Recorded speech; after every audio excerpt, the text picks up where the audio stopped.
I was wondering if you're speaking to someone and you can tell they're in danger or they're in need, is there ever a time that you would intervene or feel or struggle not to intervene?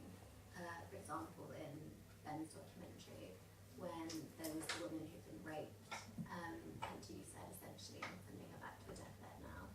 How do you kind of stop yourself from intervening in those situations? Yeah, see, it's funny because I kind of forgot about that moment, so then you just said it, and I realised I was really sad when that happened. Yeah, that was actually a horrible moment. So have you seen my Papua New Guinea? I haven't seen it. Yeah. God's sake. Sorry. But no, I mean, that was a horrible moment, to be entirely honest. Yeah, I mean, there was this really elderly woman who had basically been beaten and like raped by her stepson and was in a hospice, and they sent her back because she was too old. And yeah, I didn't really know what to do. I mean, so what I did was alert the police. So I told the police, and the police literally said to me on the phone, "We're not going to do anything." And I was like, and it's very difficult because it's like, what the hell am I meant to do? I'm not going to take her back to England.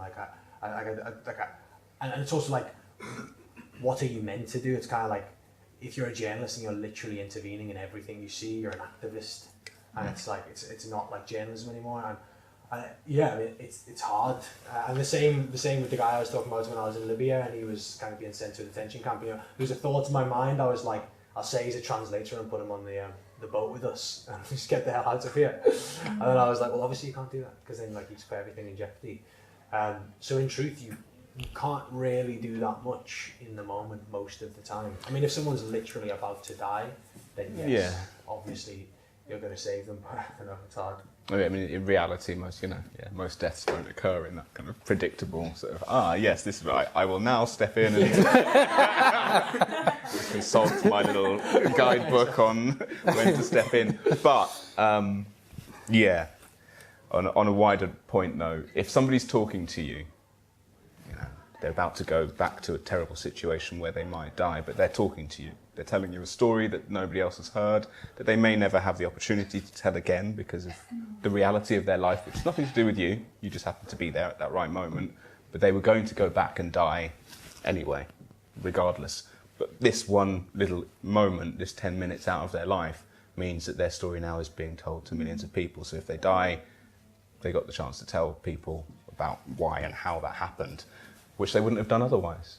And that's why we're there. So I always see myself, you know, if you imagine that the arc of reality of real life is moving like this, and I'm just dropping in, and I'm sort of giving people the opportunity to tell their story of what's going on, but the arc's still moving. I'm not God.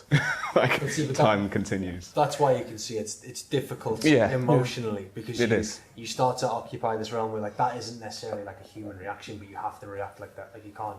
With every film you make, and you're making repeated films about people in horrible scenarios, you can't try and save everyone. But it's like then you do have these momentary scenarios where like that, you know, that was a very difficult situation because she was like, you know, grabbing my hand, saying to me, "Please don't let me go back." And it's like, what the fuck? So I was saying to the woman, like, "Do you really have to send her back?" And she was like, "She can't stay here." And then you ring the police, and he's like, "She can't go back here." And it's like, what am I meant to, you know, what can you do in that scenario? But you know, you still got to remind yourself that you've created a sort of a little bit of a scene. You've asked a bunch of people a question, which is difficult for them. They have to then answer negatively, and you've made her think about the situation she's going back into. And again, like I say, you've stirred things up in a way that nobody was going to do before. She was going to get sent back, and this person who's sending her back knew it's probably dangerous. Whatever, I did it yesterday. I'll do it again tomorrow. You know, the arc would have continued without you, and so you're doing everyone a favour by sort of just dipping in and being able to tell them what happened at that particular moment in history, in time when none of us would have known otherwise. And that's how change happens, is just these little kind of glimpses of, oh shit, I didn't realise that was happening over there. And then it becomes a thing that you know, and then somebody else does it, and then Stacey Dooley does it, and then, you know, suddenly everyone's talking about it, and there's a big campaign about it, and it starts because somebody dropped into the timeline and went, bloody hell. What, you're a slave, are you, essentially? You know, you don't get paid, oh my God. And then it becomes modern day slavery, and suddenly we're all talking about it. Yeah.